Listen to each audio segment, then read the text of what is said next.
नमस्कार दोस्तों, mission government job में आपका स्वागत है। आज मैं पादप जगत से कुछ क्वेश्चन करवाने वाला हूं, जो कि वन लाइनर होगा और आपका रिवीजन करवाएगा।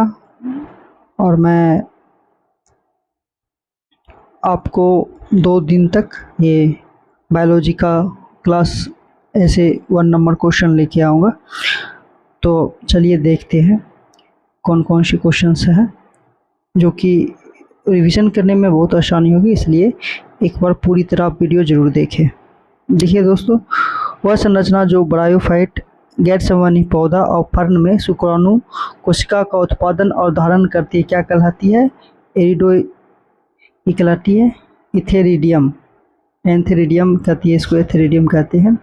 ब्रायोफाइट और टेरिडोफाइट में नर युग्मकों का परिवहन होता है, किस माध्यम से होता है? वो जल के माध्यम से होता है। ये क्या है, किस माध्यम से होता है? ये जल के माध्यम से। ब्रायोफाइटस और टेरिडोफाइटस में नर युग्मकों का परिवहन जल के माध्यम से होता है। एक सूक्ष्म जीव जल कोशिकीय प्रकाश संश्लेषक जीव, जिन्हें समुद्र के प्राथमिक उत्पाद के रूप में जाना जाता है, उसे पादप पल्लवक कहते हैं। उसे क्या कहते हैं? पादप पल्लवक कहते हैं। एनावेन क्या है?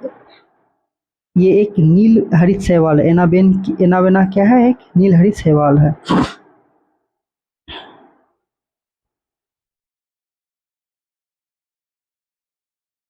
चलिए आगे बढ़ते हैं दोस्तों।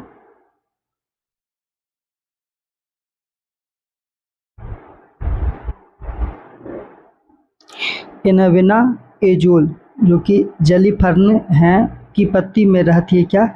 सजीवी संबंध बनाने के लिए। ये किस लिए रहते हैं? सजीवी संबंध बनाने के लिए। पादप जगत में उभयचर कहा जाता है ब्रायोफाइटस को, फाइटा को। वही पादप जगत में उभयचर कहा जाता है ब्रायोफाइटस को। टेरिडोफाइटा का अन्य नाम क्या है? क्रिप्टोगेमस। टेरिडोफाइटा का अन्य नाम क्या है? क्रिप्टोगेम। एट्रोपा बेलाडोना एक 12 मासी शाकाहारी पौधा है। ये नाइटशेड परिवार का सोलोनिसिका है, ठीक है। एट्रोपा बेलाडोना एक 12 मासी शाकाहारी पौधा है, जो कि नाइटशेड परिवार यानी सोलानिसिका है, ठीक है। एक पौधा जिसका उपयोग गठिया के दर्द, सर्दी के फीवर के इलाज में किया जाता है, उसको कहते हैं एटोपा बेलाडोना। इसको क्या कहते हैं दोस्तों? एटोपा बेलाडोना। अब चलते हैं दोस्तों आगे। दोस्तों क्या है कि संवहनी उत्तक धारण करने वाला पौधा स्थलीय पौधा से टेरिडोफाइटा समूह में आती है। जो संवहनी उत्तक धारण करने वाला पहला स्थलीय पौधा, उसको टेरिडोफाइटा में कहते हैं, ठीक है। विक्टोरिया रेजिया नामक पौधा, जिसका नाम रानी विक्टोरिया के नाम से रखा गया, एक वाटर लिली पौधा। क्या है? एक ये विक्टोरिया जो रेजिया नामक पौधा, उसको वाटर लिली पौधा कहते हैं, ठीक है।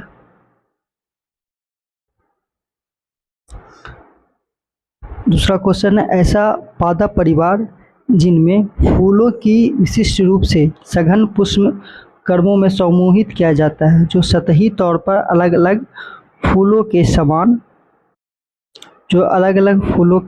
होते हैं, उसे स्टेरेसिया कहते हैं। उसको क्या कहते हैं? स्टेरेसिया कहते हैं।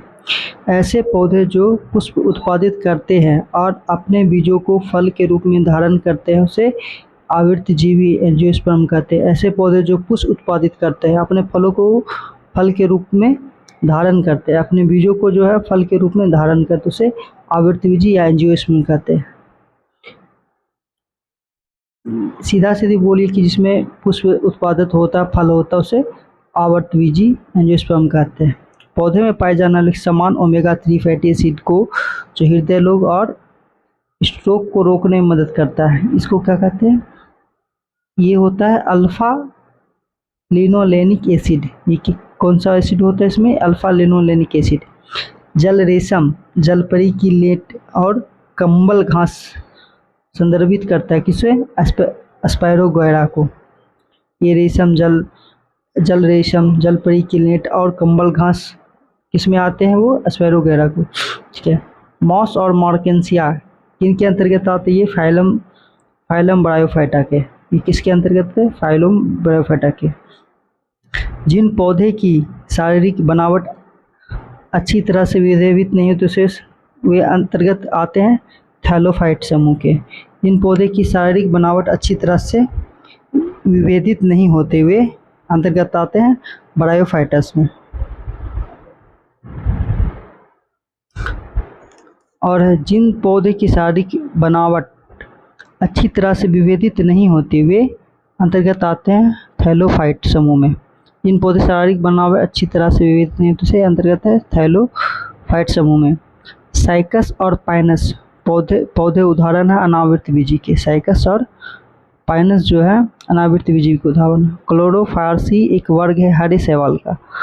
क्लोरोफायसी एक वर्ग है हरे शैवाल का। रेडोफायसी एक वर्ग है लाल शैवाल का। एजोल एक प्रजाति है जो कि जलने फर्न की। वह शैवाल जिनमें युग्मक कशाभित होते तथा आकार में समान होते से यूलोथ्रिक्स कहते हैं। वे पादप जिनमें बीजांड किसी अंडाशय की दीवार से घिरी नहीं होती उसे अनावृत बीजी कहते हैं।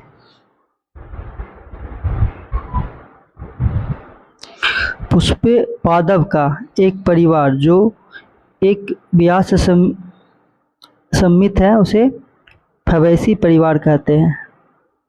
वे पुष्प जिसे केवल एक तल द्वारा दो बराबर भागों में विभाजित किया जा सकता है कहलाता है एक व्यास समिति। फलियां, मटर या फलियां आती है फैबेसी परिवार के अंतर्गत। पाइनस कॉर्निफर जिन कगों को वर्गीकृत किया गया अनावृत जीवी में। पाइनस किस में आता है? अनावृत जीवी में। प्रकाश संश्लेषण के दौरान प्रकाश ऊर्जा परिवर्तित होती है रासायनिक ऊर्जा में।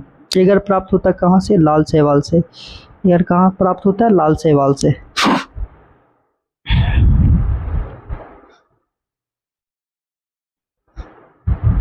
दोस्तों लास्ट है, अब आती है कि यूकैरियोटिक बहुकोशिकीय। ये जो यूकैरियोटिक बहुकोशिकीय और स्वपोषी जीव एक उदाहरण है पौधे का। शैवाल जिसे कल्प भी कहा जाता है गहरे समुद्र में पाया जाता है। क्या पाया जाता है? जिसको लेमिनेरिया। क्या है वो? लेमिनेरिया। मरुस्थल पारिस्थिति के प्रति सहनशील पौधे कहलाते हैं मरुद्भिद। जो कि मरुस्थल में पाए जाते हैं उसे मरुद्भिद कहते हैं। स्फेनोसीडा का एकमात्र जीवित प्रतिनिधित्व है 21 एटम। क्या है? एक 21 एटम। फर्न, हॉस्टेल और लाइकोफाइटस संबंधित है टेरिडोफाइट समूह से। अनावर्त बीजी है पुष्प रहित बीज उत्पादित पौधे। अनावृत बीजी होते हैं पुष्प रहित बीज उत्पादित पौधे। साइकस और पाइनस को वर्गीकृत किया गया अनावृत बीजी के रूप में। टेरिडोफाइटस है बिना बीज और पुष्प वाले पौधे। ये बिना बीज या पुष्प वाले पौधे को टेरिडोफाइटस कहते हैं। काई मॉस को वर्गीकृत किया गया ब्रायोफाइटस में। चलिए दोस्तों लास्ट चलते हैं।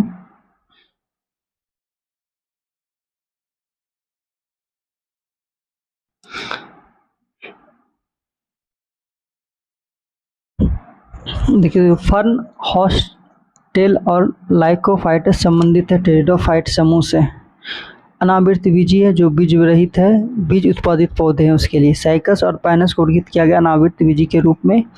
टेरिडोफाइटस बिना बीज या पुष्प वाले पौधे होते हैं। टेरिडोफाइटस जो है बिना बीज या पुष्प वाले पौधे होते हैं। काई मॉस को वर्गीकृत किया गया ब्रायोफाइट में। गुलाब की वर्गीकृत किया गया है आवृत बीजी के रूप में। आवृत बीजी के रूप में। स्पायरोफाइट चरण प्रमुख है संवहनी पौधों के समूह के लिए। पौधे फूलों और फलों को कंदों में पाए जाने वाले नीले, लाल, बैंगनी रंग द्रव्य एंथ्रोसायनिन होती है। अनार, बैगन, काली गाजर, लाल पत्ता गोभी मौजूद जल में घुलनशील वर्णक है एंथ्रोसायनिन। दोस्तों यहीं पर आज वीडियो ख़त्म होती है। अगले वीडियो में इसका अगला भाग लेके आएंगे आपको। तब तक के लिए बने रहिए मिशन गवर्नमेंट जॉब पे। धन्यवाद।